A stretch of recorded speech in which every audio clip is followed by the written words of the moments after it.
day. But a sad one.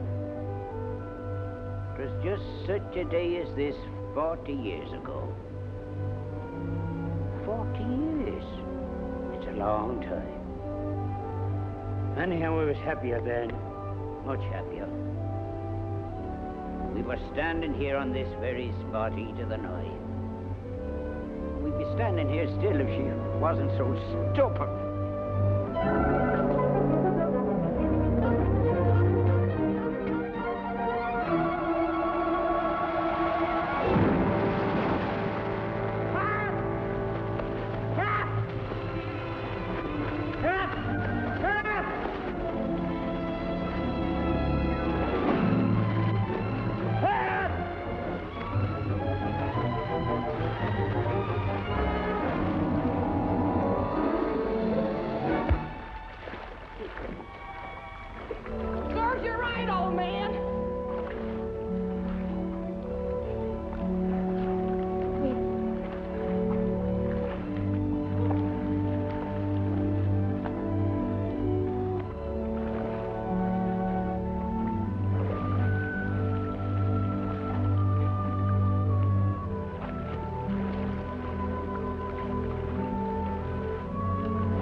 With the old guy. Well, here he is.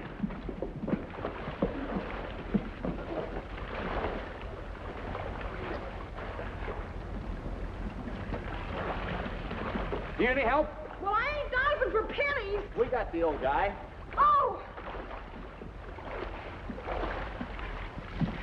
Turn him over. Yeah. Work his arms and legs. Come on, Pop, snap out of it. His chin's cut. I clunked him. I had to. Poor old duck. I knew it'd try it. Try what? Suicide. Probably down and out. Oh, you're nuts. Nobody else help us an exit line. They do when they lose their nerve. He's coming out of it. Step aside, fellas.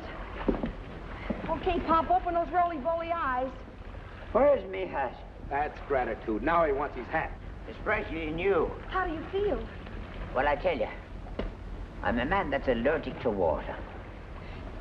Now, jump, Bother, jump, Bother. So you saved me life. Oh, it's nothing. Oh, isn't it, though? On second thoughts, I agree with you. Oh, Pop, you've got a lot to live for yet. Have I now? Well, what are you standing there gaping at? Be off! If you're broke, maybe I can help you out. That's very kind of you. How? By getting you a job. What kind of a job? It's kind of fussy, ain't he? I wasn't talking to you.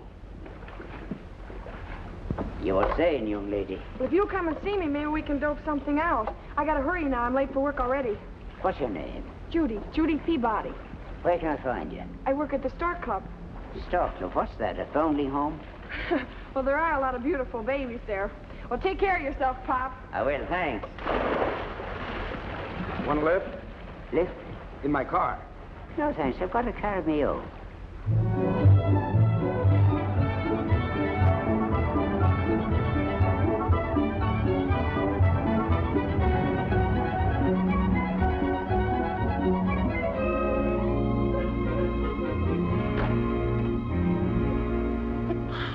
You're sneezing, sir. You don't say. You're sneezing, sir. You know, I figured that out for myself. You're all wet, sir. I didn't think it showed. And whatever happened to your chin? Why? Did I lose it? It's bleeding. A girl clipped me. She was trying to protect herself. I see, sir. No, you don't. I was drowning. How awful.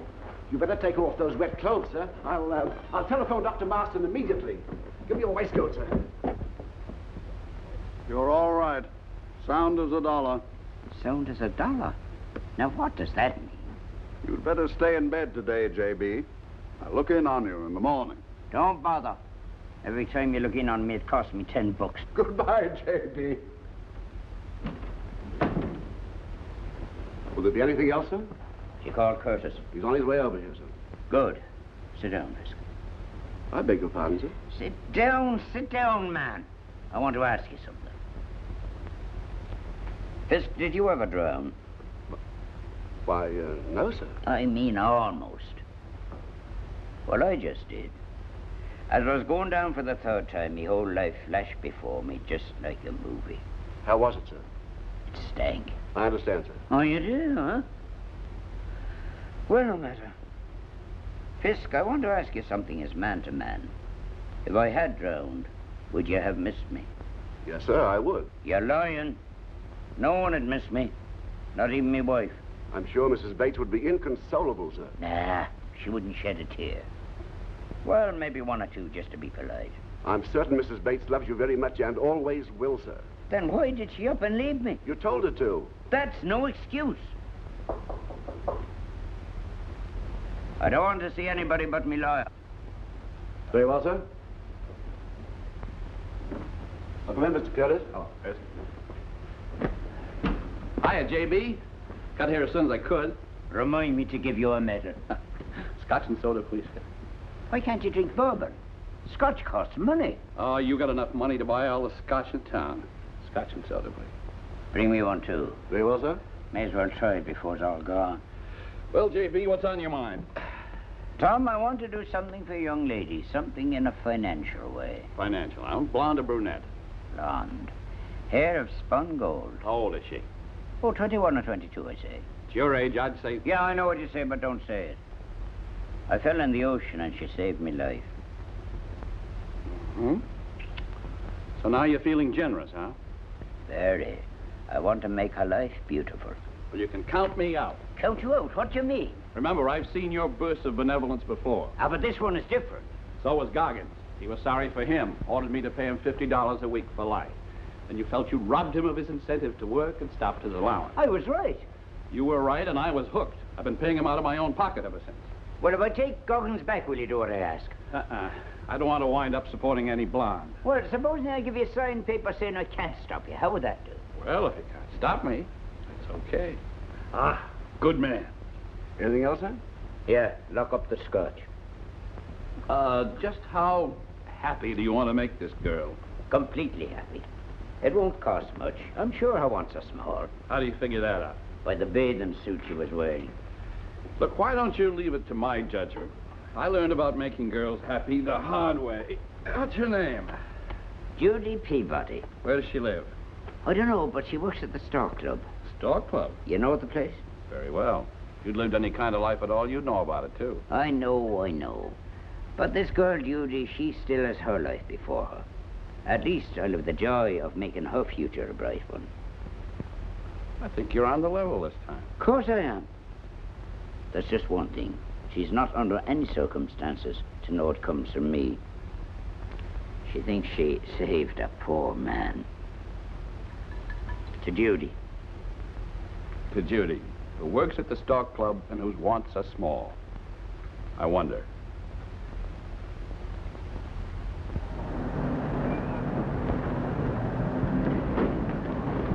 Hiya, Bill. Hey, kid, you're late again. Go through the kitchen so Billingsley won't get wise. I got a better way.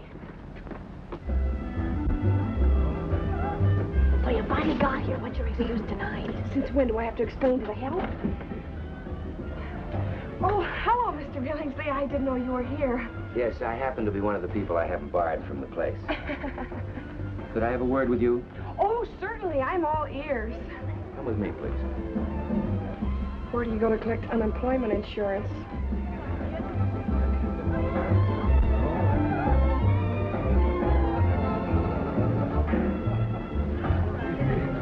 Hello, Showman. Good evening, Dave. Boss, will you step into the pantry? One of the waiters, Rocco, was caught walking out with a ham.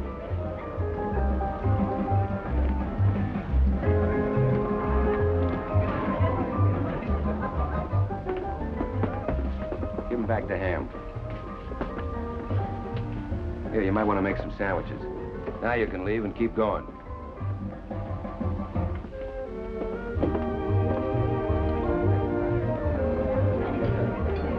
Dorothy, l'amour and party are table 3. We'll send her and the other lady a bottle of perfume each with my compliments. And no check. Yes, sir. She used to sing with the band here. Can't figure out why she left me. She's a star in the movies now. Yes, I heard that.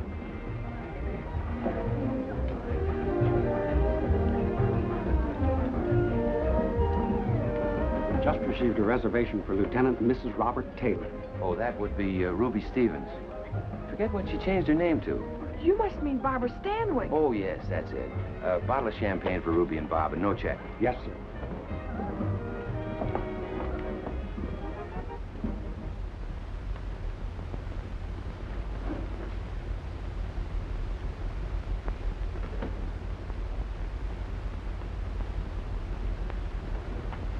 Tell me, Miss Peabody, what do you think of the Stork Club? Oh, swell. That was a nice tour we had just now. I operate this club along my own original ideas. Yes, sir. Particularly when you say no check. You see, the Stork Club is the mecca for celebrities from all over the world. They come here to eat, see, and be seen. As part of our audience, they attract an audience. Get it? Oh, now I do. I want the right people here, in the club and on my staff. And one thing I demand of my staff is punctuality, a fact you continue to ignore. Mr. Billingsley, I'm sorry. It's like I'm this. not interested in excuses. You always have excellent ones. Oh, but the things that happened to me, they're just fantastic. Now, this Now, afternoon... never mind. You understand, don't you? I think I do. Well, sure you do. You're smart. That's why I hired you. Yeah? A girl like you is an asset to the Stork Club. Honest? Why should I lie to you? Could I run it by myself?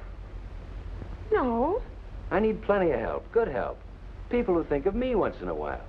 Like you. I've had my eye on you for a long time, Judy. You don't want to be a hat check girl all your life, do you? Oh, certainly not. Well, then use your head. Be on time. I like to see you around. Go along now. And I'm not fired for being late? No, but don't let it happen again. Oh, gee, thanks. It won't. I want you, above all, to set a good example for the rest of the girls. Okay, boss.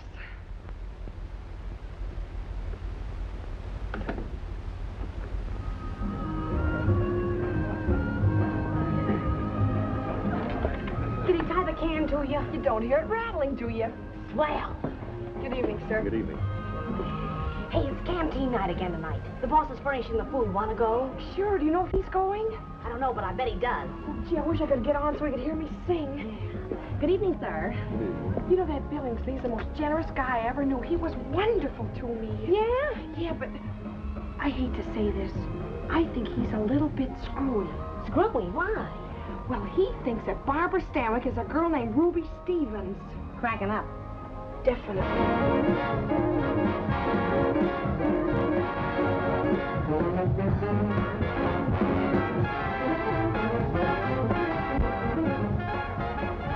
Say, this ain't fair. No, but I'll bet it looks that way. Ah, don't the music get you? It's had me. My boyfriend's a band leader. Yeah, what does he play? He doesn't. He's a Marine in the Pacific. I get you.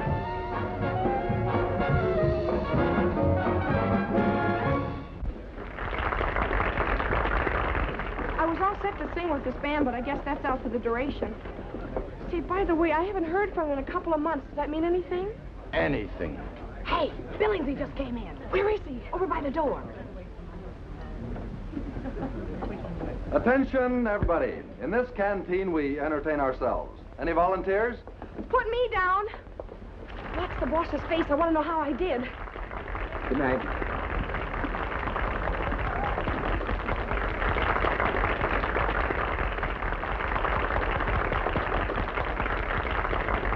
Of course, you can see I came totally unprepared. How about a little help from my quartet? We'll be right up. Okay, fellas, hit it.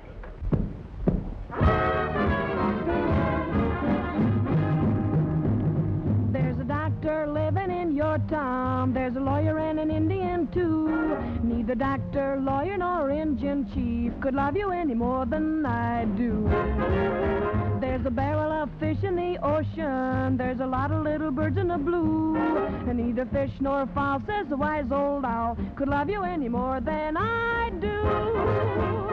No, no, no, it couldn't be true that anyone else could love you like I do.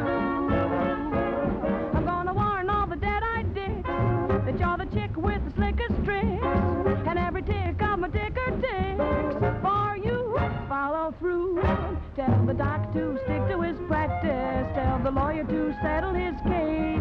Send the engine chief and his Tommy Hawk, back to Little Rain in the Field. 'Cause you know, no, it couldn't be true that anyone else could love you like I do.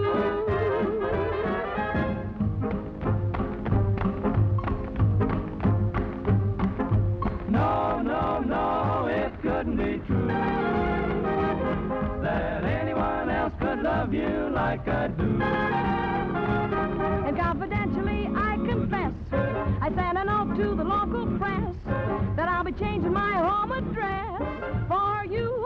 Follow through, tell the doc to stick to his practice, tell the lawyer to settle his case, send the engine chief and his Tommy Hawk back to Little Rain in the Face. 'Cause you know, it couldn't be true that anyone else could love you like I do. No, it couldn't be true that anyone else could love you like I do. I'm gonna send a hot communique to warn the boys down at Cripple Creek that every dimple of your dimple cheek is mine, so to speak. Tell the doc to stick to his practice, tell the lawyer to settle his case, send the engine chief and it's Tommy Hawk back to Little Rain in the Field. 'Cause you know, it couldn't be true that anyone else could love you like I do, like I do, like I do, like I do, like I do.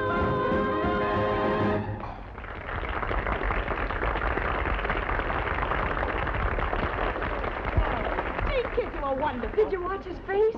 How could I? He took it with him. The laundries aren't what they used to be. The comfort all shrunk out of them. Tie-to-die, diddly-die-do-do. One can learn his rights and then... I showed you you'll get the letter at 2 o'clock. Sure, I'm sending it by special messenger. Good. I got to be there. I got to see your face when she gets it. You see, I'm a nosy kind of a Santa Claus. You know, it's crazy, J.B., putting on those old rags. Rags, are they? Here, feel that material. You won't get that quality nowadays. No, thanks. Afraid something will jump out and bite you. Exactly. Now, look, you want to be anonymous. If you hang around, she's going to smell a rat. Nonsense. She thinks I'm a poor man. She wants to get me a job. What'd you do if she does? Never gave it a thought. That's a nasty complication. Well, I'll cross that bridge when I cross it.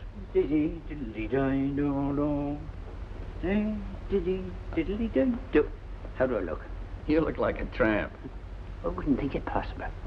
Look at the head start you got. Nothing you can say can annoy me today. Come on, drive into town. I wouldn't walk to the corner with you.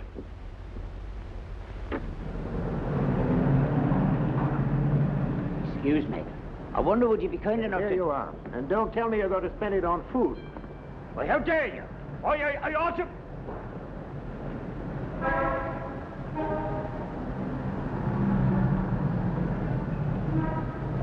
There it is.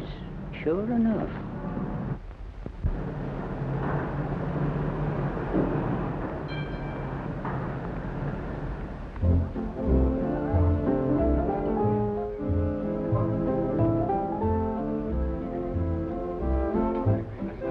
Check your head.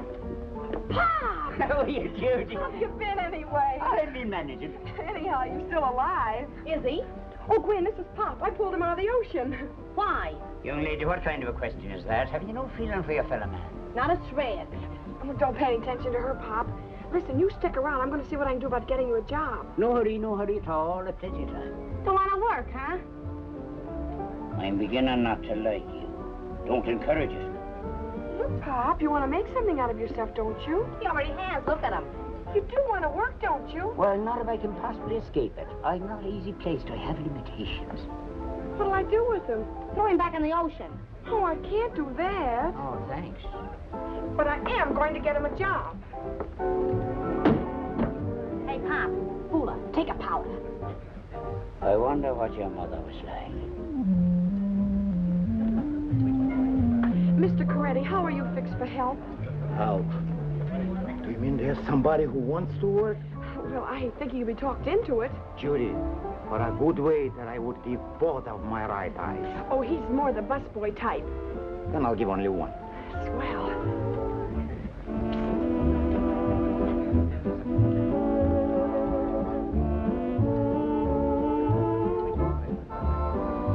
This is Pop.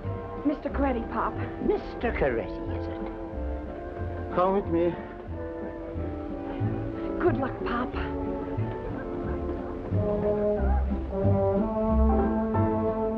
What happened? Coretti snapped him up like that. I bet he hasn't worked since Sing Sing. Now remember what I said.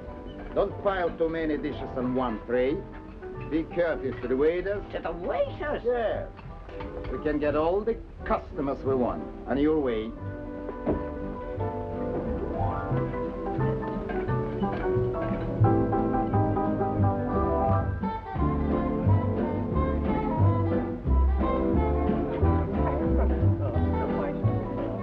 Clear out these dishes, boy.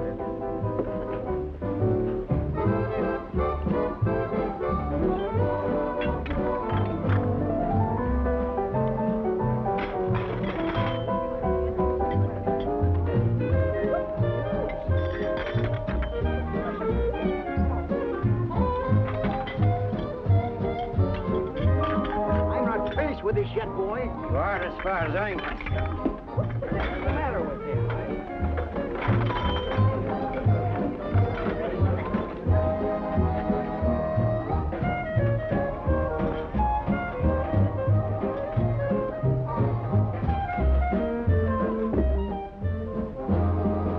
Hey, boy. Right over here.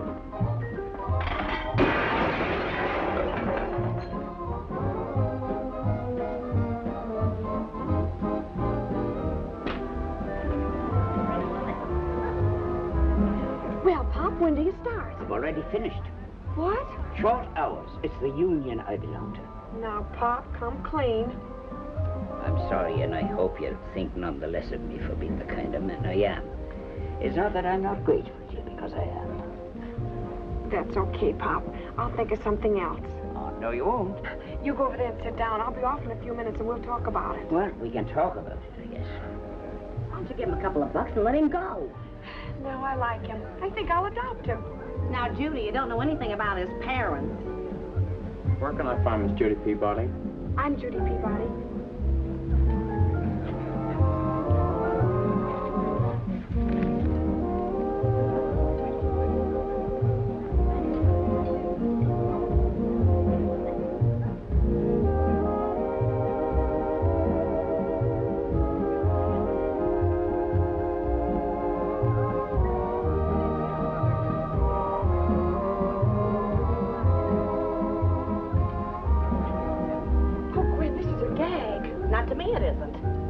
Up to? Nothing. Why?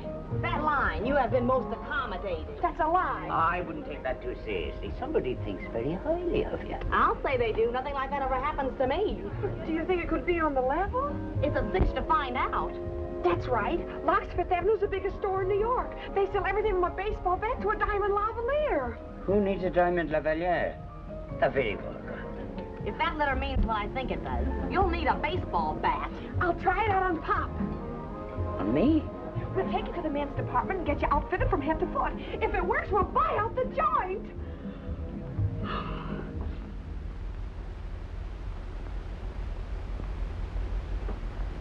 There. A complete metamorphosis. Well, thank you to keep a civil tongue in your head. We'll take two more, a blue and a gray. Oh, gee, Pop, you look wonderful. I'm proud of you. I wish I could share your joy. Is this cash or charge, miss? Charge. Thank you. Mr. Hanson! Mr. Hanson! But that's a house detective. Your name, please? Judy Peabody. Your address? The Stork Club. You live there? What fun! Shall we send this, Miss Peabody? No, we'll take him with us. Hanson, credit manager. Miss Peabody? Why, of course, Miss Peabody. It's a pleasure to welcome you to Locks. I'm glad to meet you, too. We've been expecting you. Then everything's all right? Perfectly in order.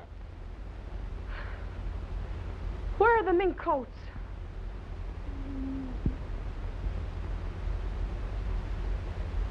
Genuine Labrador mink, Miss Peabody. Minks? Most unhealthy little animals.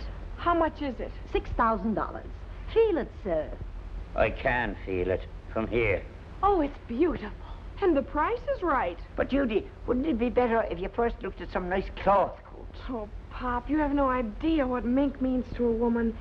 I'll take 2. 2? My coming out present for you. Oh, Judy, I couldn't think of it. What do you mean? You've been thinking of it for years. We'll wear them. Today, in all this heat? Wouldn't you? Yes, Miss Peabody. Miss Peabody's the young lady in white. But, Judy, it's August, and one of the hottest days in the year. So what? You'll melt in a fur coat. Yeah, but I look awful good doing it. Miss Peabody, Yes? I'm Higgins, your chauffeur. Yeah? Your car's at the north entrance. My car. Yes, miss. Well, why weren't you at the Stork Club to pick me up? Sorry, miss, but I was instructed to move your things to the York Tower. Oh, well, see that it doesn't happen again. I can stand it no longer. You may go, Hawkins. Higgins, miss.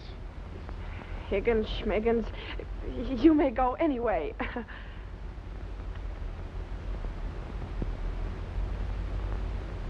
Curtis, what are you trying to do to me? That girl is here buying fur coats in bunches like bananas. Well, you wanted to make her happy, didn't you? Sure, I wanted to make her happy, but not hysterical. Cars, chauffeurs, your towers. The girl will break me. Well, J.B., if she does, you can always come and stay with me. I don't want to stay. I keep them out of the sun as much as possible. We'll get a couple of parasols. That's a good idea. Call again, Miss Peabody. We will if we're in town. Where have you been? Getting me second wind. And now for the dresses.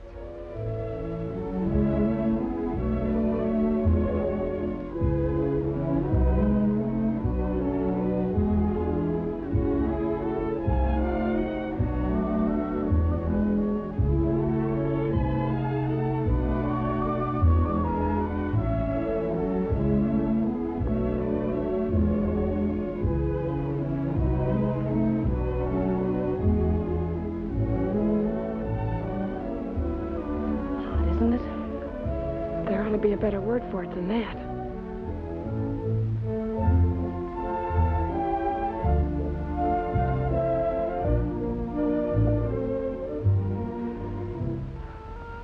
Shall we take them off? I'll die first.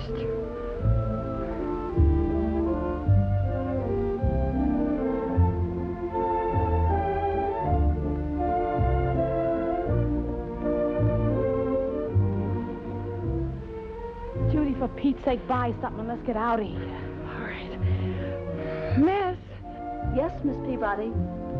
I don't know if they're all so beautiful, but I'll take that one, and that one, and that one, and that one. I'll take that one, and that one, and that one, and that one. Why don't you take them all? All right, Pop. I'll take them all.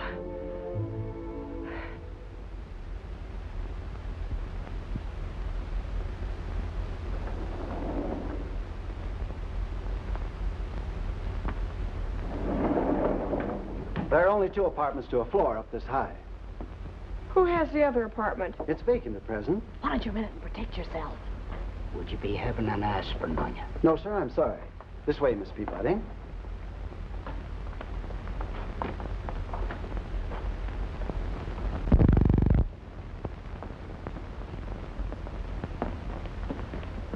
This is the living room.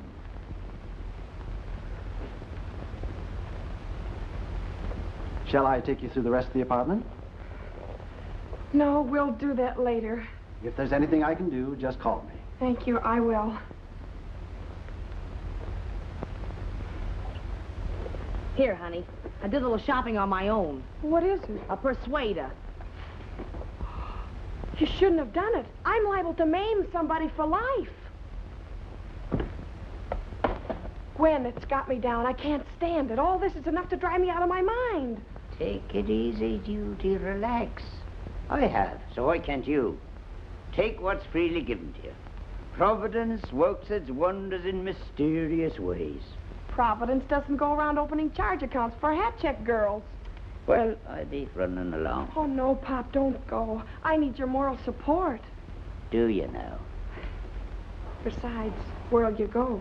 Oh, I'll be all right. Sure, curled up on a park bench somewhere. Well, not exactly. Have you anyone, Pop, you're close to? Not anymore. What happened?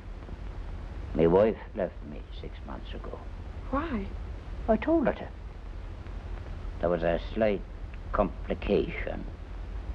Another man. Clarence Bascom. Was Bascom younger than you? No, 65. Oh, he had money. Not as much as I. She left you for another bum? I don't get it. Pop, a man 65 is harmless. I'm 65 and I'm not harmless. So far as my wife is concerned, I mean.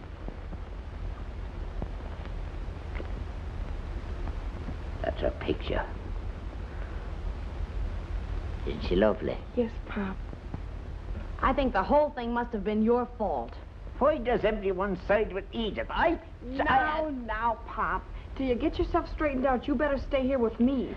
All right, only I'll have to leave you from time to time. Now, Pop, you gotta give up all that panhandling. From now on, I'm taking care of you. Now, go pick yourself out a room. I want to talk to Gwen. All right. Gwen, I'm scared. What are you gonna do, move out? I am not. I'm gonna find out who the wolf is. Well, whoever he is, he sure howls pretty. Well, it won't do him any good. I'm saving myself for Danny. Suppose Danny finds out. Oh, how's he gonna find out? Way out there in the Pacific. You know, I got a hunch there's another Judy Peabody. Say, I never thought of that. I wonder who she is. I wonder what she does. Wait a minute, Judy. That letter was sent to the Stork Club. Think back. Have any of the customers been particularly nice to you lately? I can't think of anybody. I've got it. What? Who is the most generous man in the world? Who gives away more than anybody else? Sherman Billingsley. Billingsley? Oh, no. I've been there over 3 years, and I've never even seen him look sidewise at anybody. Just the same, he's around 40, and that's a dangerous age. You know, he was awful nice to me in his office yesterday. Well, there you are. I'm awful glad you brought this baseball bat. Why?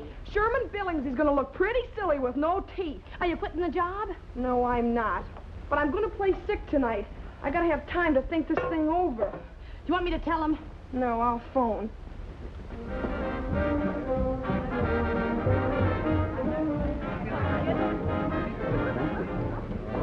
Check your hat, Maureen? I'm looking for Judy Peabody. She's not on till 9 tonight. Still works here, huh? Oh, that's great. I like things to stay the same. Makes a guy feel like he's really home again. You're Danny! That's right. How'd you know? Oh, she talks a lot about you. Still? There are 12 of us here. We all know you. Stork Club cloakroom, Molly speaking. Who? Judy? Hold on a minute. It's Judy. Shall I tell her you're here? No, I want to surprise her. Yeah, Judy. Yeah. Yeah, okay, where are you? York Towers? Oh, So long. She's at the York Towers, suite 32A. York Towers? What is she doing there? Nothing you gotta worry about. Yeah, that's right. You're still head man. Sure, I know that. I was just thinking I'd just see her right away. You know how it is.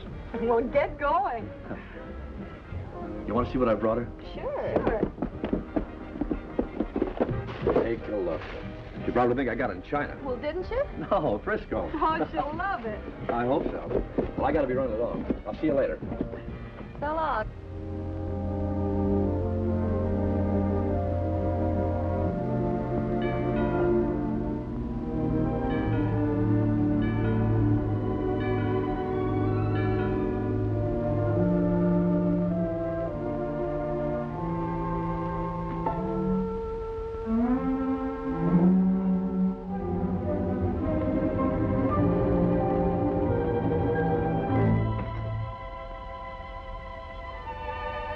Hello, kid. Surprise? Danny. Danny! Are you all right? Sure, I'm all right. Move, Danny, move. Do something. Will I? Baby, how I've waited for this.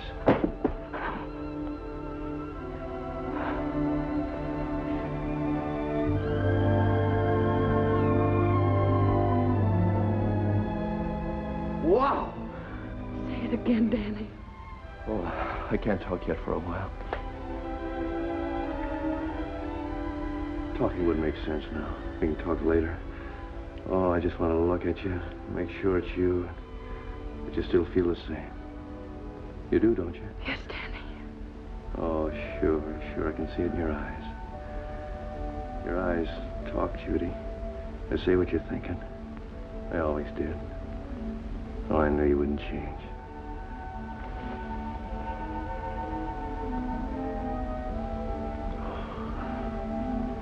Say, I've got some good news for you, honey. You're good news to me. Yeah, but wait. I got a band all set to go. So soon? Oh, wait till you hear them. The pick of the country, top men. I organized them at Mare Island Hospital while we were waiting to be discharged. Oh, gee, Danny, it sounds great. Yeah, but I got to work fast. If I don't get us a job, I'll lose them.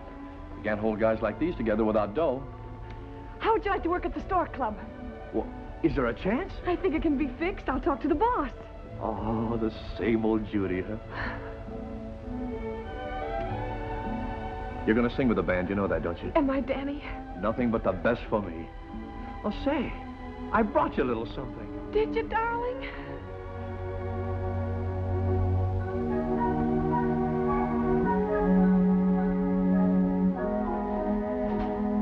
This isn't very much. Oh, Danny, it's beautiful. Try it on. I had to guess at the size. As if you didn't know. Say, that's a pretty nifty-looking dress you got on. Turn around, Judy.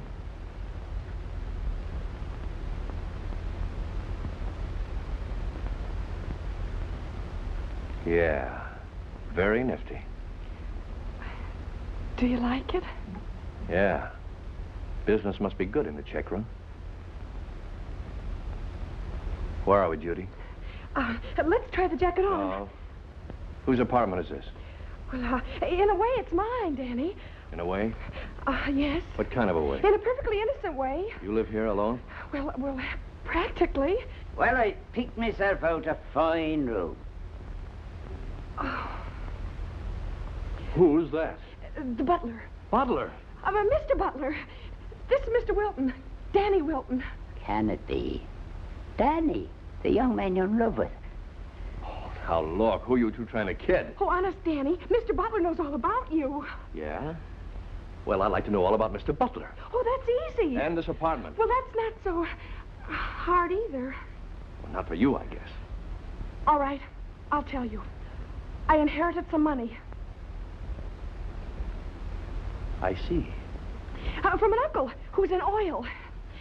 Of course, the income's only temporary. The will's being contested in Tulsa, Oklahoma. By whom? Some Indians. Relatives? Oh, only on my father's side. Stop it, Judy. You're being ridiculous. All right. Do you want to hear the honest truth? Well, yes, go on.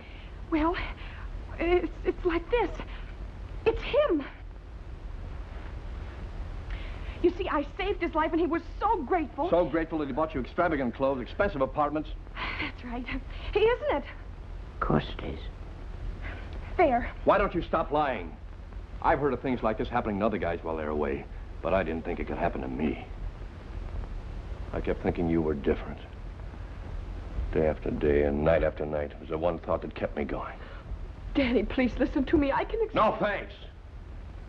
I've heard enough.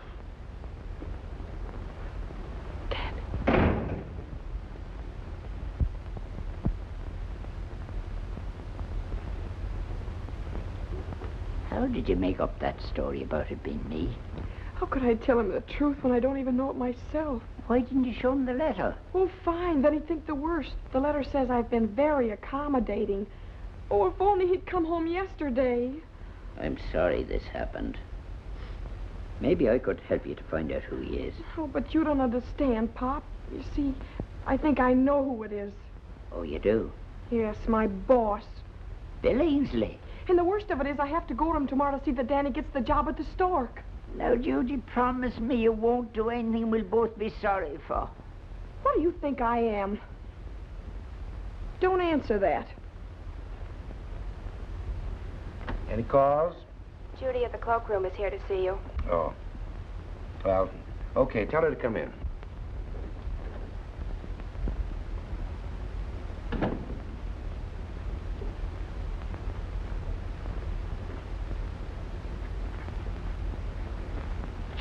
Sit down, Judy. I'll be right with you.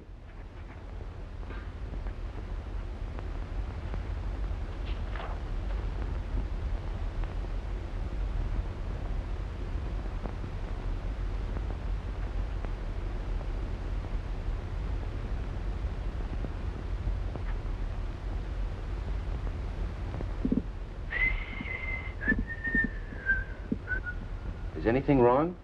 Not yet. What's the matter with you? Nothing. Everything's fine. You've been very nice to me, and I appreciate it. It's nothing. Oh, no? Certainly not.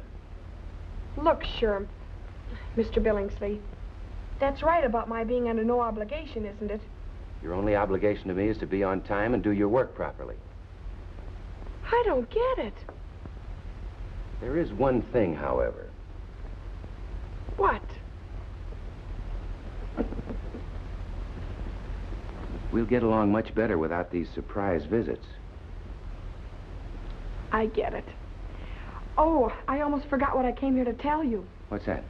I have a little suggestion. Well, is it about the check room? No, it's about... Oh, well, don't bother then. I want to make a deal with you. You take care of the check room and let me run the Stork Club. Do you mind?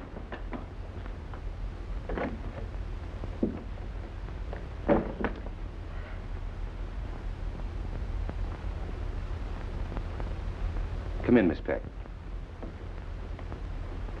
Pardon me. Well, Miss Peabody, when does my band open at the Stork? It doesn't. I mean, it No? isn't. Well, the way you two came out just now, I thought we were all set. Oh, Danny, don't jump at conclusions. Are you serious? Well, there are some circumstances... I'll say there are, but you're not going to involve me in them. I come back and find you at the York Towers, dressed like something out of vogue, in the company of an old man you can't explain, and now I see you with the boss's arm around you. Some circumstances. Does look kind of funny, doesn't it? Not to me, it doesn't. Danny, you're walking out on a girl who's no different than she ever was. There'll come a time when you'll find that out. Then how will you feel? When I find that out, I'll let you know. Thank you. No matter how I figure it out, I always come back to the same thing. What's that?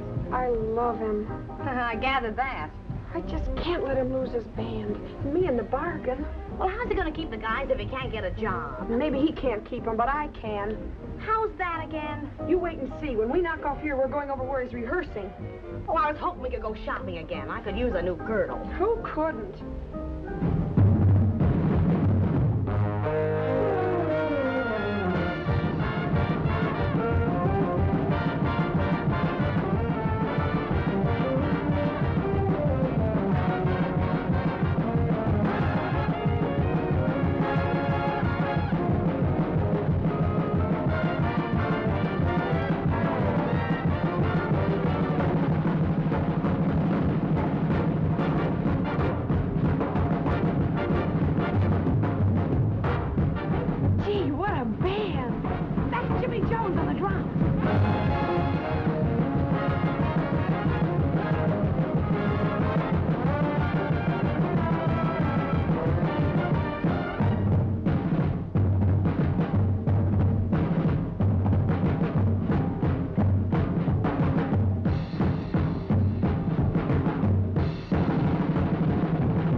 Okay, take 5.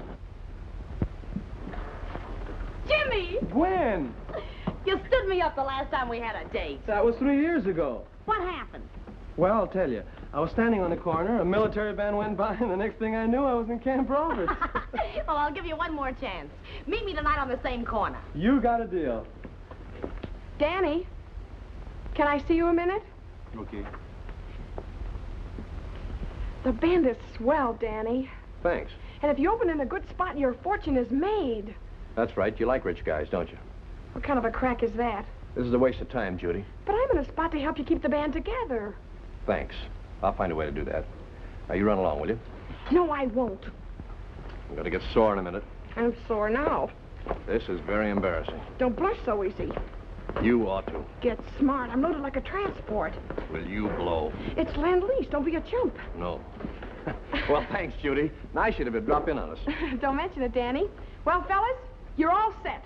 From now on, you have nothing to worry about. You're all moving in the York Towers as my guests so you get in the right spot. Hey, that sounds... Hey, now, wait a minute. Oh, Danny thought maybe you fellas wouldn't like it. Why not? Tell us more. Nothing doing. I won't stand for it. Can you make us a better offer? Well, no, but we'll get started eventually, and then... Never mind that. I'm all for it. What do you guys say? Well.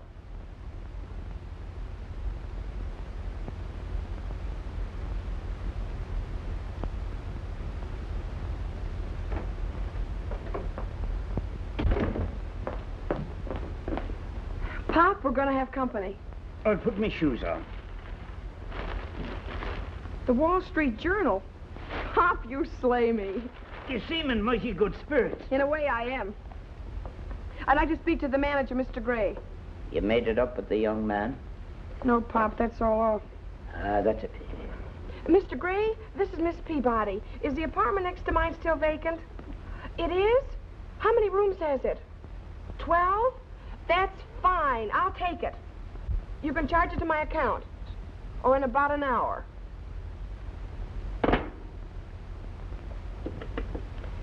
Operator, will you connect me with Locke's Fifth Avenue? Now, what are you up to? I'm going to ruin Billingsley or somebody. Locke's Mince Department, please. I'll show him. I'll smoke him out. I'll spend every cent he's got. Yeah, but why? He ruined my love affair, that's why. Men's department, this is Miss Judy Peabody at the York Towers. Could you send a representative up to my apartment to measure 12 men for dinner jackets, tropicals, and a half dozen business suits apiece? Then there'll be shoes, shirts, and collars and ties besides. That's fine. Thank you very much. What have I done?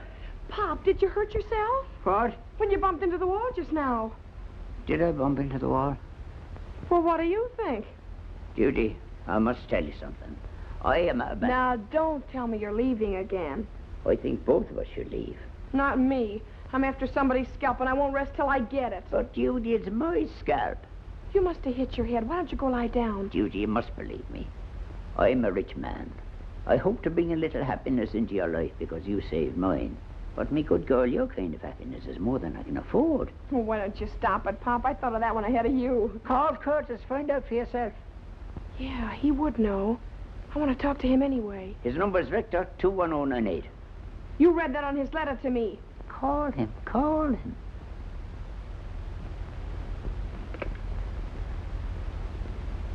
Get me Rector 21098, please. Well? Oh, yeah, put her on. Hello, Miss Peabody. How are you? Yes? Uh-huh. Of course, of course. All right, I'll be right up. Now, either you're crazy or I'm going to be. We'll soon find out. Come in. Sorry to intrude. You're not intruding. I have the key and we're all set. There's only one thing I'd like to make clear to you. I'm accepting your hospitality because I have to. But I want you to know that you're going to get every cent back. Every cent, do you understand? Yes, Danny. Young man, I like you. I like your ideas. I like the way you talk. I like everything about you. I wish I could return the compliment. Goodbye. A fine lad. Yes. That's one of the things that's the matter with him. I'll get it, Pop.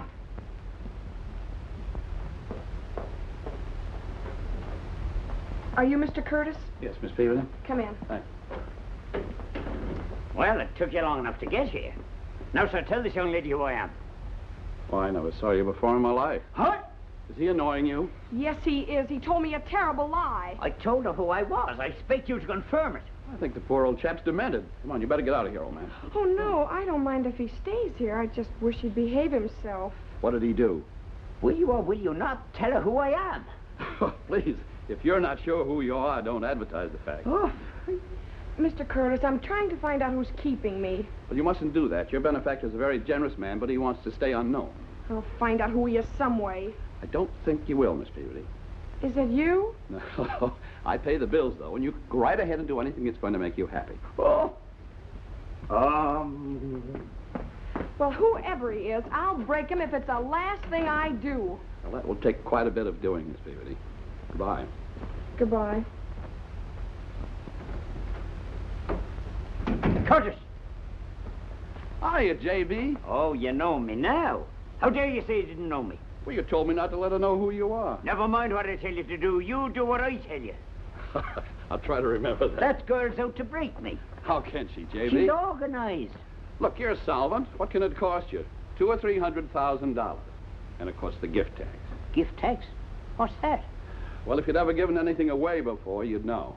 Every time you give anyone over $3,000, you have to hand the government another 30%. Coolidge. Oh, for another Coolidge.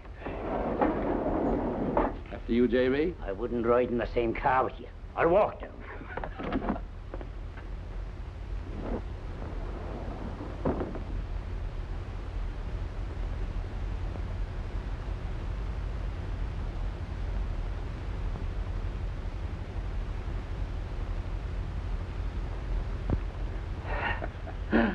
Well, enjoy your stroll, J.B.? Well, at any rate, it gave me time to think things up. You know, you could have walked down one flight and taken the elevator at the next floor. I was so mad I never thought of it. Well, I'm glad you're feeling better anyway. Tom, I love that girl Judy dearly. She reminds me of Edith when I was courting her. But I can't bear to see money spent foolishly, particularly mine. Well, I thought you wanted to make her happy. That's it. It's making her miserable. How? She has a heart set on a horn, Tutor. What kind of fella is he? An independent kind of chap. I like him. Well, get them married, then you're off the hook.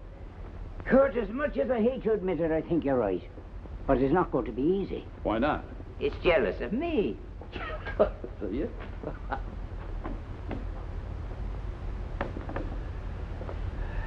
Yeah, I'd use the elevator if you want to get there tonight.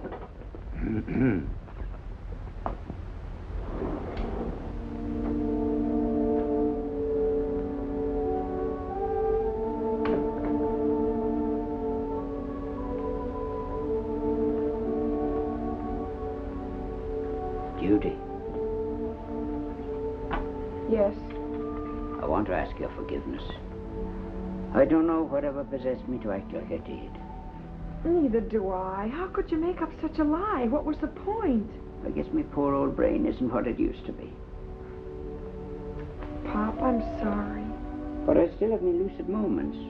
And if you let me stay around with you, I'll help to bring Danny back to her senses. Oh, Pop, if we only could. I beg your pardon. Don't let me interrupt you. Oh, Pop. Well, that's the way things stand, Danny. I can't place you for at least 2 weeks. But I'm willing to stake you and the boys in the meantime. We're being staked now. The guys are getting other offers from bands that are working.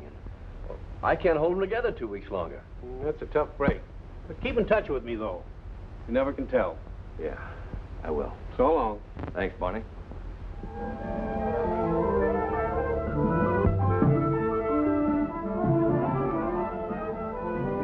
Hey, fellas, let's give this number a quick going over before Danny gets back. You'll never know the difference. Supposing he does. He'd get sore. Well, aren't you going to sing with the band? No, that's all off. He told you? Well, not in so many words. He just acts that way. Well, go ahead and sing, Judy. I'd like to hear him myself. Maybe he's a reason you don't suspect. What do you mean? I'll tell you after I hear you sing. Okay, fellas, hit it.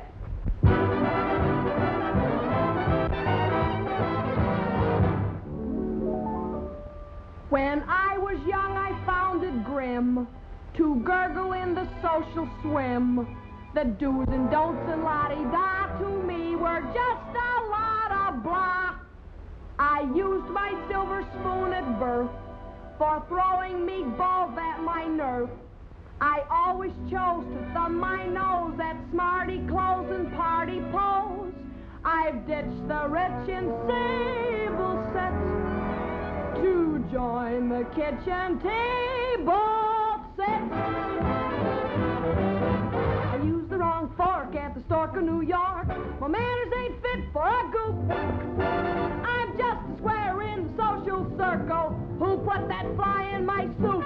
I'd rather go out with a lout to a bout and sleep in a symphony hall. I'm just a square in the social circle. Who knocked my gum off that wall? When the utterly utter flows like butter, I want to start pitching a curve with the silly old blighter on a first nighter. I feel like a pickled hors d'oeuvre, no verb. I never felt gay in a fancy beret or wear babushka or burst. I'm just a square in the social circle. Finger bowls irk me the worst. They just don't quench my thirst.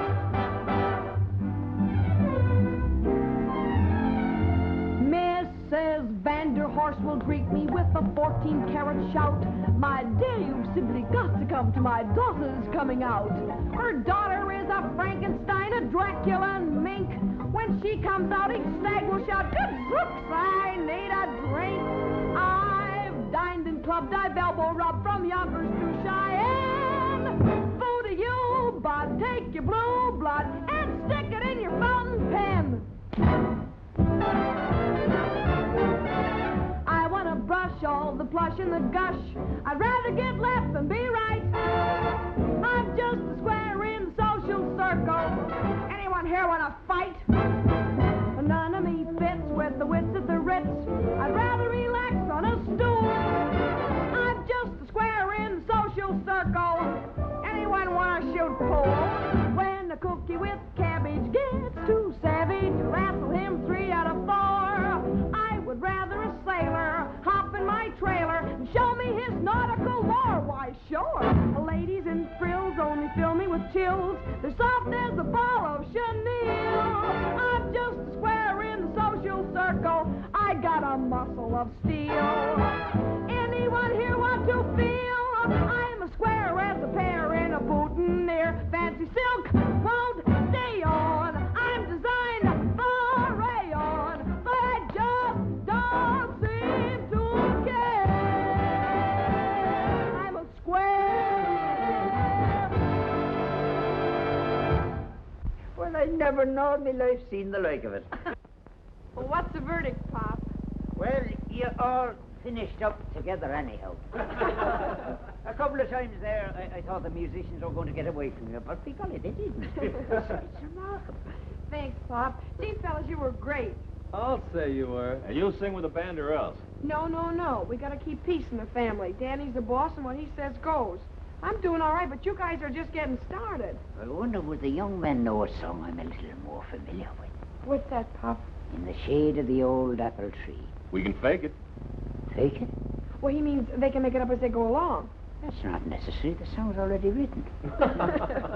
Well, would you like to hear it, Pop? I would very much indeed. Do you know the words, darling? I think so. Would you mind singing it for me? Sure. It takes me back to the time when I was courting Edith. That was the song of the day then, and we danced to it together many times. Okay, fellas, hit it. Okay, let's go. In the shade of the old apple tree. Whoa, whoa, whoa! What in the name of goodness is that? Well, that's in the shade of the old apple tree. Glory be, what happened to it? Well, that's jive, Pop. Oh, is it? Would you mind playing it my way? How's that? I'll show you. Only this time, don't hit it. Kind of caress it. Now.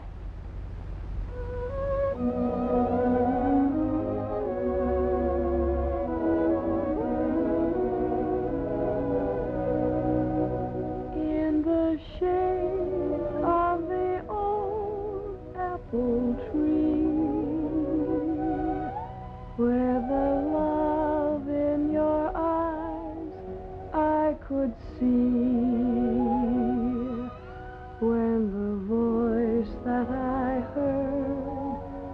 like the song of the bird, seem to whisper sweet music to me.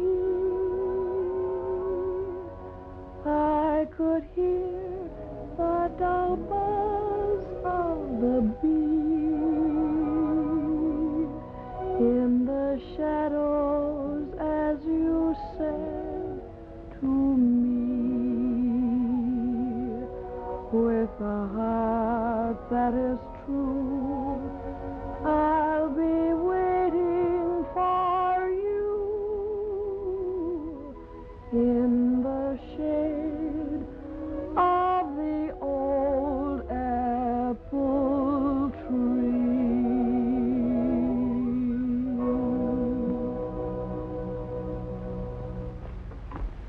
What a torch he's carrying. What? His wife left him for another guy. Well, let's get his mind off her. Take the chorus of your song again, Judy. 1, 2. I want to brush all the blush and the gush. I'd rather get left than be right. I'm just a square in the social circle. Anyone here want to fight? I'm sorry, Danny. We were just killing time till you got here. No, that's all right. You should rehearse. If the band went to work, you'd have to. Am I your singer? You were going to be. But looks like all bets are off, fellas. There isn't a chance of us getting a job for 2 weeks. 2 weeks? I want you guys to realize that I appreciate your willingness to string along with me. Here's wishing you a lot of luck wherever you go. I'll see you later. Wait a minute. Do you fellas believe in this band? Sure we do, Judy, but we gotta work. Well, will you give me 24 hours to make a deal for you? Well, what are you going to do? Quiet. I've got a thought.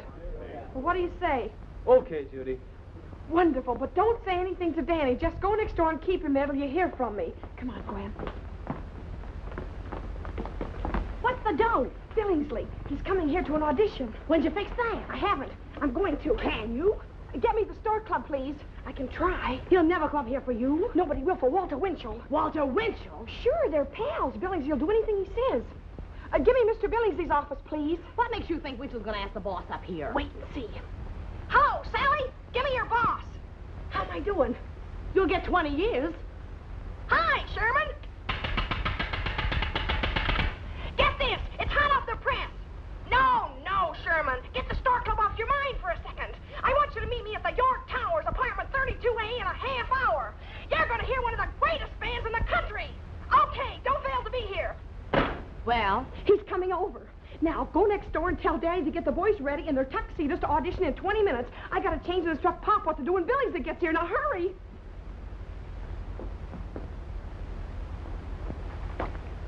Are you nervous, young man? No, but I'm puzzled. I can't understand how Judy arranged this. Oh, she has a way with her. Apparently. Mr. Billingsley? Yes. Come in. Where's Mr. Winchell? He had to leave, but he'll be in touch with you. That's so?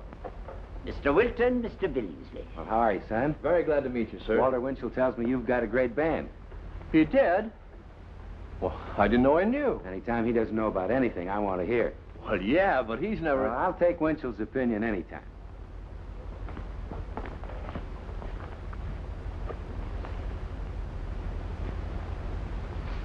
Well, go ahead, give out with the tunes.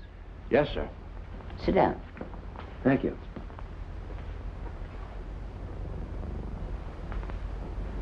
Okay, boys.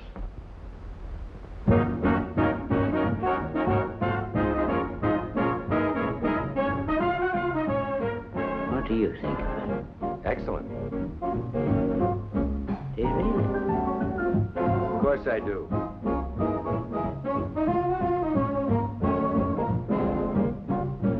I can't understand. You're annoying me.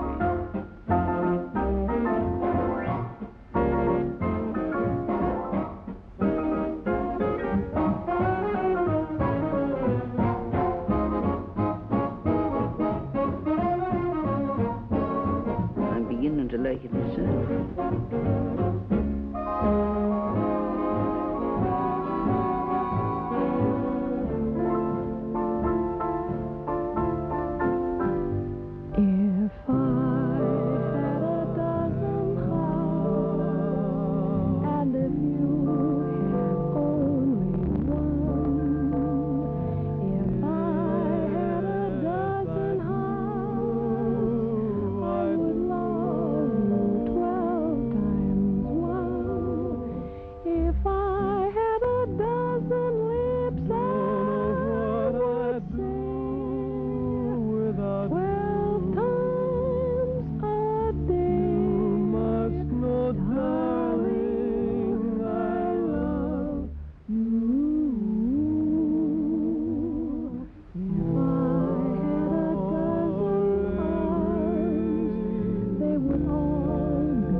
Swell band, Mr. Wilton. Thank you very much. But you, Judy, you were great. And I'm not too surprised either. I always knew you were tops, but I didn't think you had all that talent besides. It's a terrific kick for me to have Judy come through like this. Just goes to prove you can get so used to a person doing one thing that you fail to realize they can do anything else. Can you understand that, Mr. Wilton? Oh, sure, I understand it. Very well. I'm proud of you, Judy. Thank you, Mr. Billingsley. You haven't heard the best yet. Sing the waltz for him, Judy. Nothing doing. No waltzes. There's never been a waltz played in the Stork Club. Huh. Can't be much of a place. The Stork Club was built on soft, peppy music, and it never stops. That's why I have 3 orchestras, understand? Oh, he understands. Good. You open tomorrow night. So come and see me in the morning, Mr. Wilton. We'll make a deal and sign the contracts. He'll be there, Mr. Billingsley. Oh, and by the way, Judy, I'd know that voice of yours anywhere. Besides, I was sitting with Mr. Winchell when you phoned. Good night, all. Annie, we're in. Oh, Danny, isn't it wonderful? I don't think so. That's what you wanted, isn't it? Yeah, but I don't like the way I got it. Why not? What's wrong with it, son? Well, I don't think a band was ever engaged under such circumstances before. An expensive apartment to rehearse in, all the food we want to eat. The boss arrives for a nice, cozy audition, and we're hired. Well, what could be sweeter? I don't want any part of it. Now, look, Danny. You can't let personal feelings do us out of the best job in town. That's right, Danny. No, and I won't let him. I know how Danny feels and maybe has a right to. Maybe he hasn't. That's between us. These guys have nothing to do with it. You and the band have to stick together. We don't. You see, Danny, I can leave with a clear conscience. You couldn't. Well, I've got everything I could ask for. Singing with your band would just be an anticlimax. I'm the one that's bowing out. Maybe this is beside the point. But if you ever really fall in love, you'll trust the girl.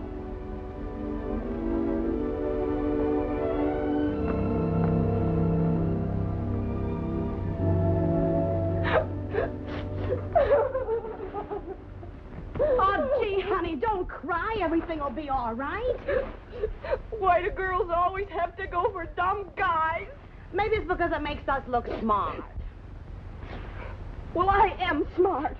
Maybe I've been acting like I'm dumb, but I've got a brain somewhere in my head, and I'm going to use it. Judy, what are you doing? I'm going to send these things back where they came from. Oh, why? Nobody can buy me. There isn't enough money to make me forget who I am. I've got character I have. I'm not so easily tempted. I can't be bought by a few measly... No, sir, I've got brains. Oh.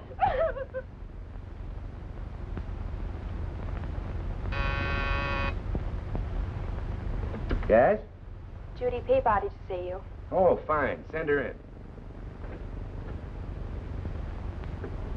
in. Well, good morning, Judy. I've got a little surprise for you. I don't want any more surprises. What's the matter with you? We can't go on like this, Mr. Billingsley. Like what? I'm in love with Danny. Well, that's all right with me. Well, it's not with him. You're all mixed up. I know I am, and I don't want to be. He's as jealous as... Jealous? Well, certainly. Who wouldn't be after all the things you've given me? I've given you... Oh, Sherman, don't be so anonymous. Say, listen.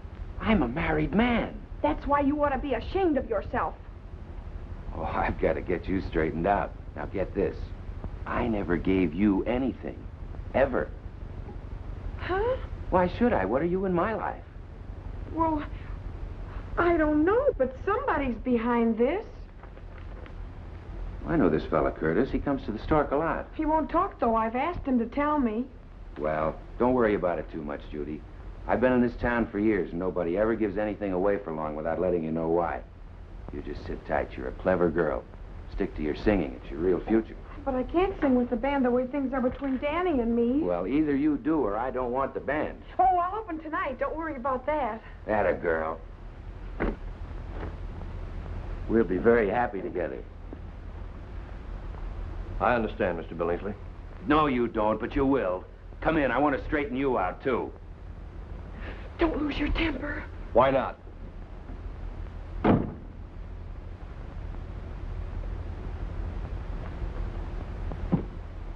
Wilton, what do you think I am, a chump? Not exactly. Thanks. Are you a chump? No, sir. Oh, you're sure about yourself? That's right. But not of me, huh? Well, Mr. Billingsley, my eyes have been opened. How would you like somebody to close them again? Can't we settle this like gentlemen? Well, now you're talking my language. I like you, Wilton. I like your band. And I like Judy. Yes, sir. Don't say yes, sir, like that. Sorry. Come here. Look at those photographs. Take a good look at them. Those are the only women in my life. That one's pretty young, isn't she? That's my daughter. Oh. They all are except my wife, and I'm married to her. Oh, I see. It's about time. Well, I'm sorry, Mr. Billingsley. That letter should have tipped you off. Tom Curtis isn't my lawyer. Tom Curtis? What letter? Oh, she didn't show you the letter. No. And I wonder why. Well, forget I mentioned it to you. Now, I've had enough of you two. Keep your personal affairs out of the Stork Club. That's all. Yes, sir.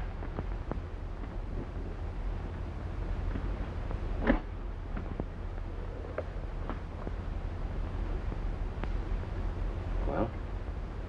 Mr. Billingsley, what would you do if you were in my spot?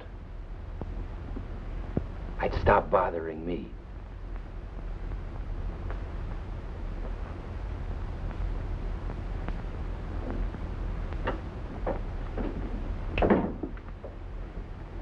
Danny! Well? What happened? Nothing much. Billingsley's okay. I was wrong about you and him.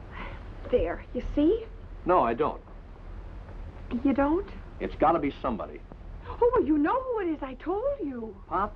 Certainly. Oh, how could it be?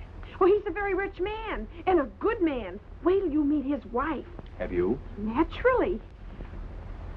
Why do you look at me like that, Danny? We're never going to get together if you don't believe in me. Oh, Judy, I wish I could. Oh, you've got it, Danny. It's the only way it'll work out. Hi, Judy. Oh, hello, Mr. Coretti. How's your friend Pop, the boss boy? Oh, oh, that was a very funny gag, wasn't it? Yeah. He breaks $32 worth of dishes, and she calls it a gag. Who was he? An old mix she brought around. He had a brogue that thick. Somebody owes me $32 for dishes. Oh, Danny, I can explain it. Sure you can. But break it in on somebody else. I want to speak with Mr. Curtis. He's not in yet? Why not? He's not at home either. Never mind who it is. I'll call again. Hi, Pop. What goes? I was calling your lawyer. My lawyer? That man Curtis I was trying all morning. For what? I thought he might speak to Danny on your behalf. Well, that wouldn't do any good. It might. I'll go to my room and brush up a bit before I go out. Jealousy is a terrible thing. Love should be tolerant till truth breaks through the clouds of doubt. Gee, that's beautiful, Pop. Who said that? I did.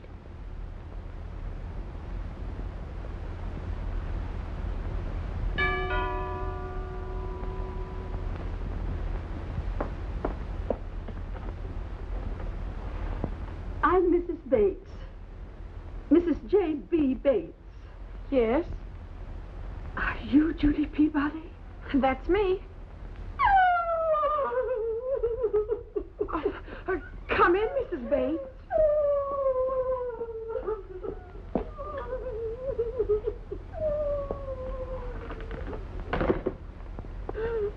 I know now I've lost him. Well, I'll be glad to help you look for him. A friend of mine in the building says he lives here. Well, a lot of guys live here. A lot? How many? 12 or 14. You poor child. Well, what instrument does he play? He used to play the zither. Oh, well, he's not with these cats. Cats? Why don't you try the Salvation Army? I'm sure my husband wouldn't be there. Oh, I'll bet you mean Pop. Oh, he lives here with me. You admit it. Oh, now, Mrs. Bates, there's nothing wrong with it. Your husband was drowning, and I saved his life, and I've been trying to get him a job. He's down and out. Mr. Bates is a rich man. How's that again? Mr. Bates is a very rich man. Oh, then he's the one. Oh, it's too good to be true. Mrs. Bates, you've got to take your husband back. Don't you want him? No, and he doesn't want me. Why didn't he tell me who he was? He did. Then he denied it. I'm sorry, I can't follow this. Neither can I. He's practically ruined my life. How? Well, I got a boyfriend. I had a boyfriend. And Jerry cut him out? Oh, no. Pop loves you. You're all he ever talks about. Miss Peabody, I can't believe it. I want to go to him. Oh, no, you don't. Not on your life. Our men don't trust us. We got to teach him a lesson. I tried that and lost him. Well, this time you do it my way and you'll get him back. By the way, do you always dress like that? Yes, I do. Why? You meet me in the Pear Shop at Locks 5th Avenue at 2 this afternoon. We're going to the Stork Club tonight. The Stork Club? Whatever for? You leave that to me. I can hardly contain myself. Oh, you've got to. Now, when Pop comes in, make believe you think the worst and walk out on him. Is he here? Now? Certainly. Tell me, Mrs. Bates, is your slate clean? My slate clean? Yes, he seems terribly jealous of a Mr. Bascom. Well, that's ridiculous. Clarence Bascom is a harmless old bachelor. He courted me years ago, and Jerry can't stand the sight of him. He's coming. Now, whatever you do, don't let on and be firm. Judy, where'd you put me? Oh! Well, Mr. Bates, explain yourself. Now, Edith, take it easy. Are you going to believe me or what you see? Who could believe you, you scoundrel, you philanderer, you viper, you snake in the grass? Don't ever speak to me again. This is the end. The gods have done me in. They were laying for me. I've lost the upper hand. Who was that? Me wife. Your wife? Couldn't you tell? Oh, well, relax, Pop. Remember, love should be tolerant till truth breaks through the clouds of doubt. And if you want to know who said that, you did. The fact is, I read that in a very cheap book.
Judy, me heart isn't in coming here tonight. Oh, cheer up, Pop. You'll have the time of your life. Mr. Coretti, do you have my reservations? Why, Judy. Yes, Miss Peabody. This way, please.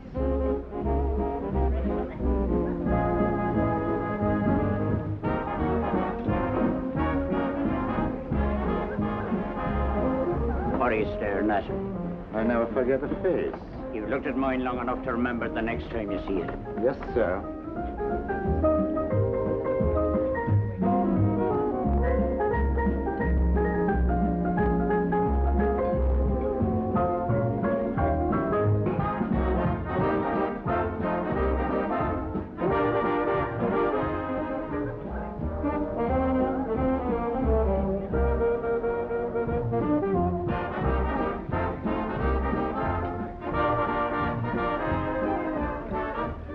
Remember.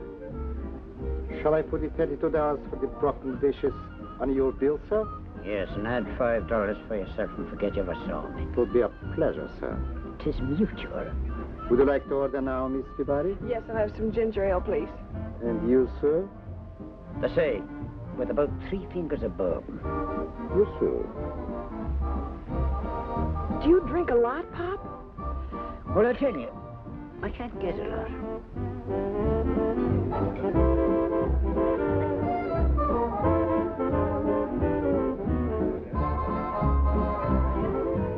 Glory be, she's beautiful. Take it easy, Pop.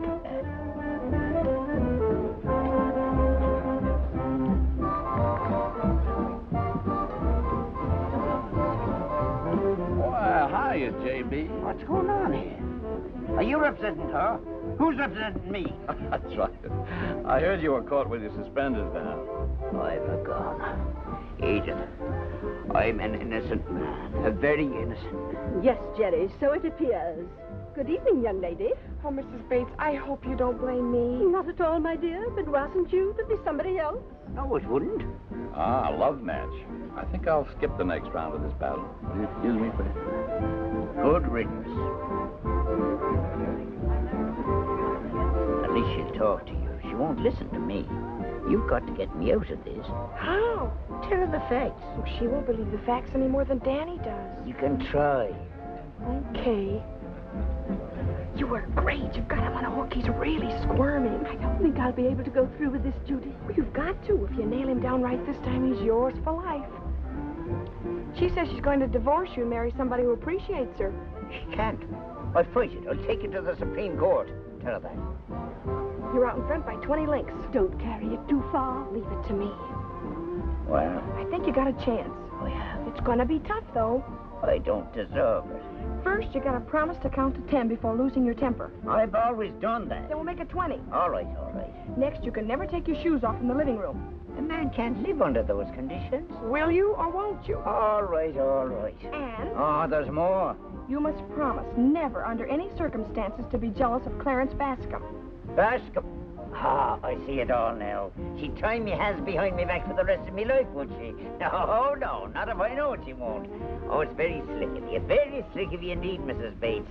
You and your stipulations, and me agreeing to them. Now, calm yourself, Pop. No, no, Judy, this goes deeper than your innocent eyes can see. But, Jerry... Don't Jerry me. You're not going to pull the wool over me eyes as you did in the past. That isn't true. And I'm going out of here. No, you're not until you pay the check. They're very funny about that in here. Somebody bring me the check. If you leave here, Jerry Bates, you'll never see me again. That's what I had in mind. I'm ashamed of you, Pop. Well, Slip this to Danny, will you? That ought to get him. Bring me the check. I'm not going to wait here any longer. Pop, are you really leaving? Of course I am. You'll be sorry someday. Well, if I am, I'll be glad of it. This is from one of your fans. Thanks.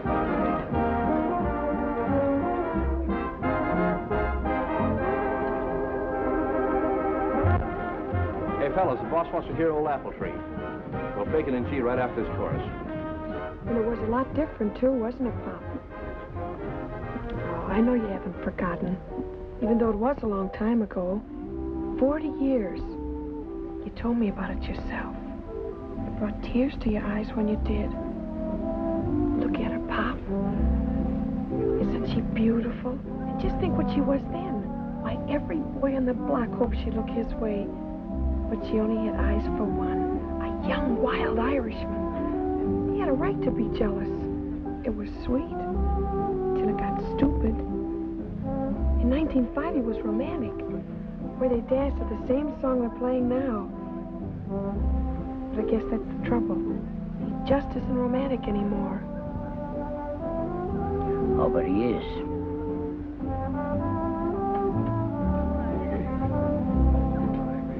Edith, will you dance with me once again to the tune of our song? I'd be pleased to, Jerry. If... I know what I'm saying. I'm sorry. Well, I am. And it comes from the bottom of my heart.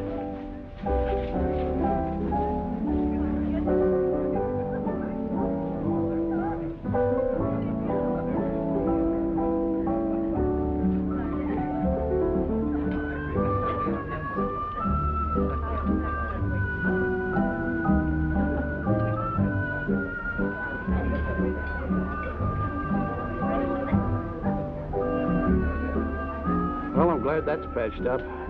Yes, isn't it wonderful?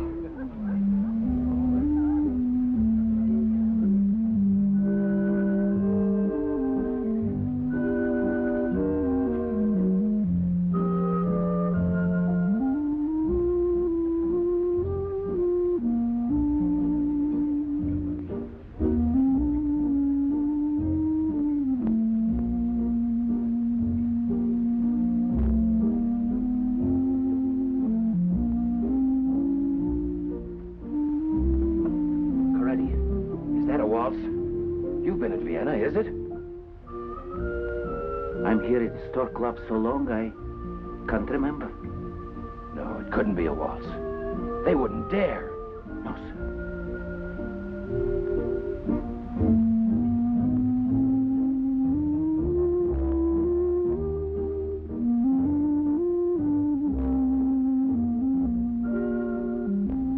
That's a waltz, isn't it? Yes, sir. Well, what's the idea?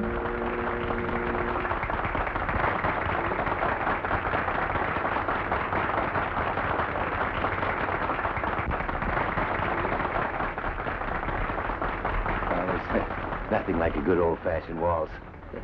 By the way, Tom Curtis, that fellow we were discussing, is at the table next to Judy's. Would you like to meet him? No, thanks.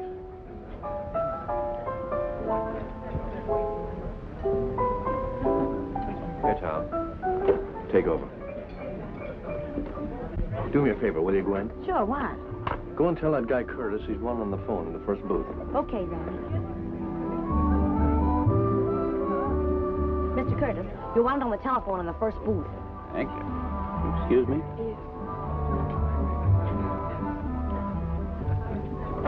Oh, I'm sorry. That's all right. Come in.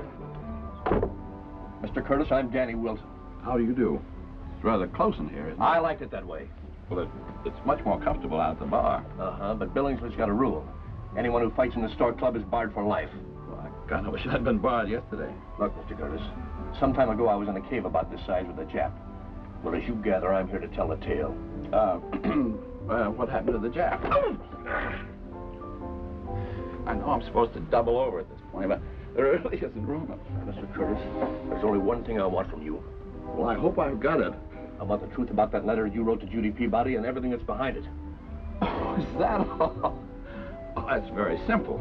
Miss Peabody saved Mr. Bates from drowning. He wanted to reward her and still remain anonymous. It's all very innocent, I assure you. The whole thing. Well, thanks, Mr. Curtis. That's great. So can I buy you a drink? Yes, you can. If you want to be sued within an inch of your life. But Judy, dear, you've given all your time to us. What are you going to do about your young man? I'm just going to tell him the truth.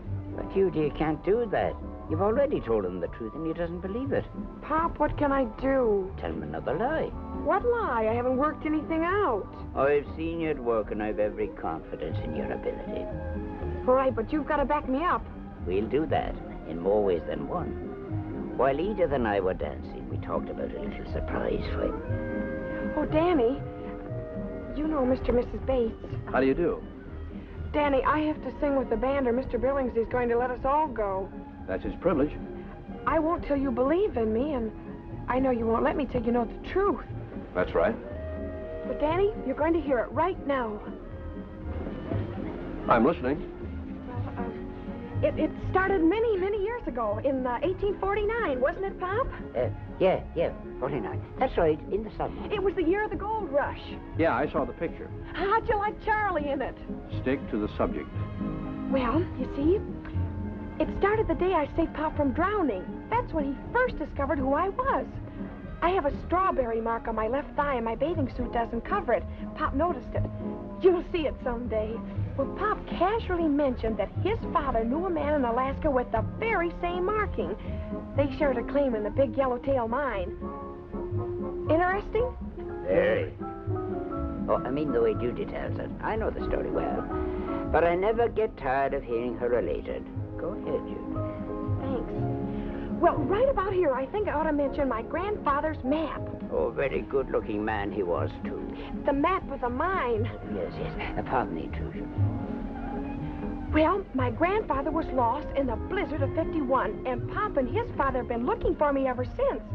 Pop changed his name to Butler while searching for me. Well, of course, now you're very rich. No, and this is the part you won't believe. The man that Pop's father thought was my grandfather turned out to be no relation of mine at all. Well, how did you find that out? My grandmother told me. Well, now that makes sense. Why didn't you tell me that in the first place? I didn't think you'd believe it. Oh, Judy, you underestimate me. You see, I do believe in you. Now, doesn't that make you eligible to sing with the band?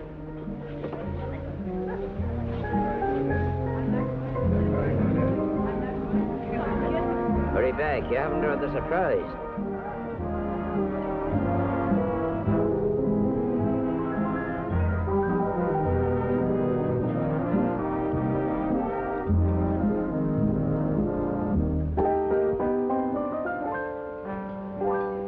If I had a dozen hearts, and if you had only one. What a liar. If I had a dozen hearts, I would love you 12 times 1. Yellowtail mine. If I had a dozen lips, I would say Grandfather's map. 12 times a day. Strawberry mark.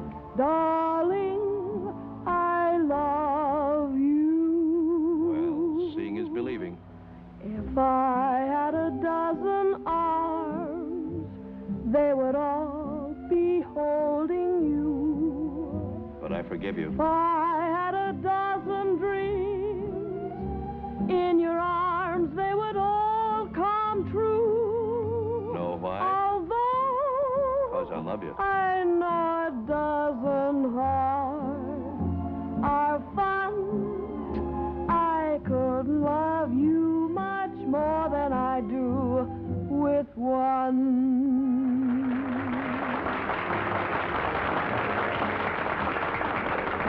I love your pie face. I'll be waiting for you over with Pop. Okay, sweetie.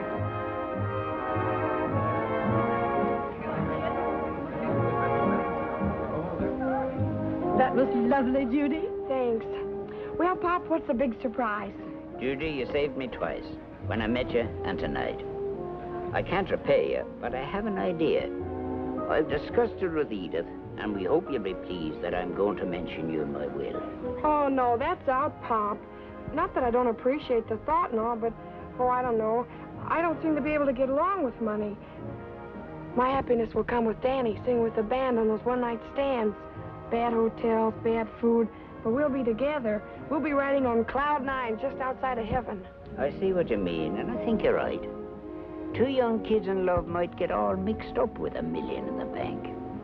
$1 million? Keep talking, Pop. Maybe you can change my mind.